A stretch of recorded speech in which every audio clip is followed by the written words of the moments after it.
Kalian pada tahu nggak kalau ada pesantren yang menjadi rujukan para pesantren-pesantren di Jawa Barat pada masanya loh. Meskipun pesantren ini umurnya lebih muda dari pesantren lain. Ya, pondok pesantren ini adalah pondok pesantren Gedongan. Bagaimana sejarahnya? Mari kita lihat.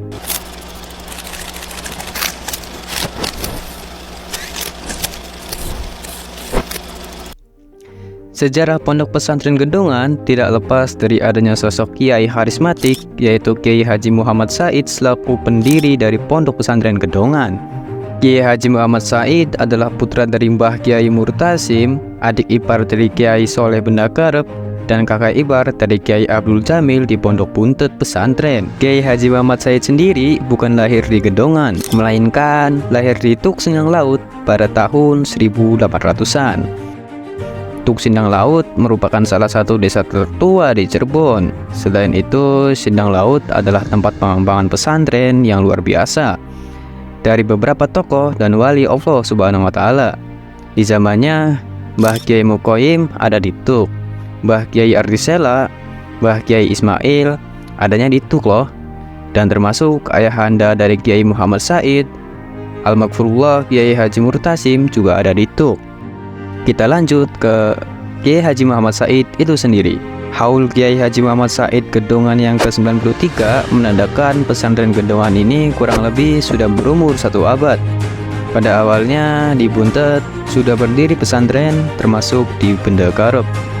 Kiai Said sendiri sempat mempunyai pertimbangan antara ingin membantu pesantren tinggalan ayahnya Mbah Kiai Murtasim, membantu Kiai Soleh, kakek iparnya di Benda Karep, atau membantu dan berjuang bersama adik iparnya Mbah Kiai Abdul Jamil di Pondok Buntet Pesantren. Akhirnya Kiai Said memilih membangun pesantren sendiri di Gedongan. Pada saat itu, daerah Gedongan masih hutan belantara. Yang pertama menempati ialah Kiai Said. Kemudian Kiai Said mengembangkan pesantren di Gedongan dan mengajarkan santri yang datang dari berbagai penjuru yang ingin menimba ilmu kepadanya.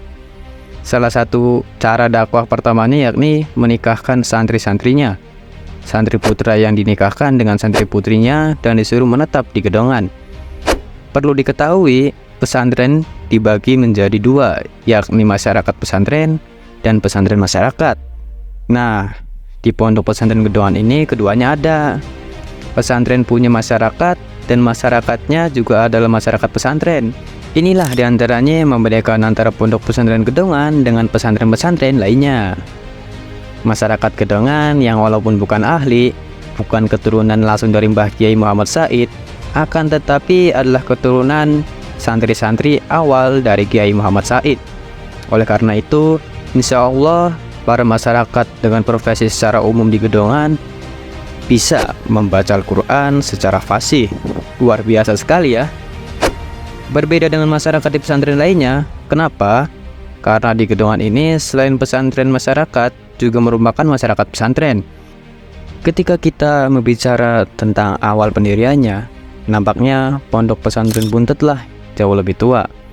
Tetapi di zamannya Kiai Said mendirikan pondok pesantren Gedongan, justru Kiai Muhammad Said lah yang menjadi rujukan para pesantren-pesantren lain. Seperti Mbah Kiai Abdul Jamil Buntet pesantren waktu itu, beliau adalah adik ipar dari Kiai Haji Muhammad Said. Ketika ingin menetapkan hukum atau kebijakan-kebijakan apa saja, tidak langsung memutuskannya, kecuali sudah bermusyawarah dan matur kepada Kiai Haji Muhammad Said. Demikian juga halnya Mbah Kiai Soleh Zamzami Benda Karep di Cirebon. Jika ada persoalan apapun, meminta bantuan langsung kepada Kiai Said Gedongan. Jadi artinya meskipun usia baru 1 abad, tapi di zaman Kiai Said Gedongan, pondok pesantren Gedongan menjadi rujukan utama bagi para pesantren-pesantren yang ada di Cirebon. Kiai Said Gedongan ini jasanya dalam ilmu dan pengembangan pesantren tak terhitung loh. Saya mau mengambil 2 contoh. Mungkin sebagian kita bertanya, kok nama pesantren Gedongan atau nama Kiai Said tidak disebut ketika perjuangan Belanda atau tidak ikut melawan Belanda? Kiai Said Gedongan salah satu ulama yang berani mengambil sikap non-kooperatif dan bersikap sangat tegas melawan Belanda, sehingga waktu itu punya jabatan sebagai penghulu keraton Kesepuhan Cirebon.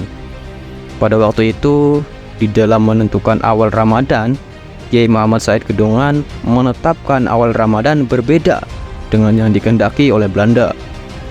Tetapi dengan segala konsekuensi dan tetap pada keputusannya, tidak geser sedikit pun. Termasuk ketika dipanggil oleh Sultan Kesepuhannya untuk menggeser tanggal yang sudah ditetapkan oleh pihak Kesultanan dan disuruh mengikuti ketepatan pihak Kesultanan dan Belanda. Sorry kalau misalkan suara saya agak gimana-gimana gitu ya, karena ini belum ngopi juga, dari tadi baru pulang ya, ini belum ngopi, ini langsung record. Maaf. Dari situ, kita lanjut.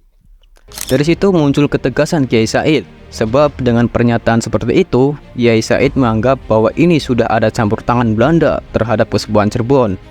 Tapi Kiai Said tetap memutuskan awal Ramadan berbeda dengan keputusan keraton. Gara itu, Kiai Said dipecat dan diberhentikan menjadi penghulu Belanda.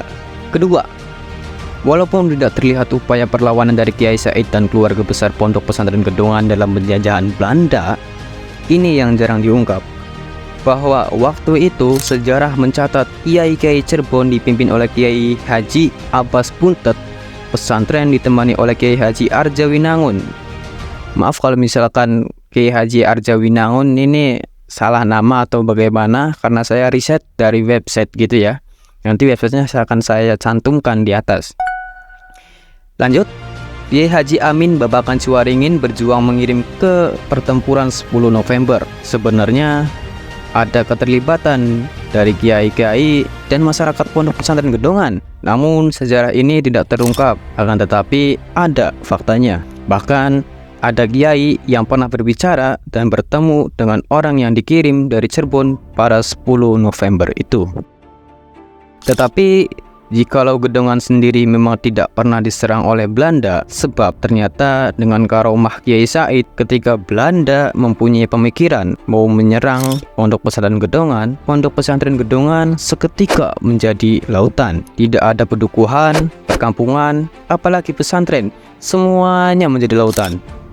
Saat ini Pondok Pesantren Gedongan sudah sangat banyak memiliki santri-santri yang berasal dari sekitar wilayah Pulau Jawa maupun wilayah di luar Pulau Jawa.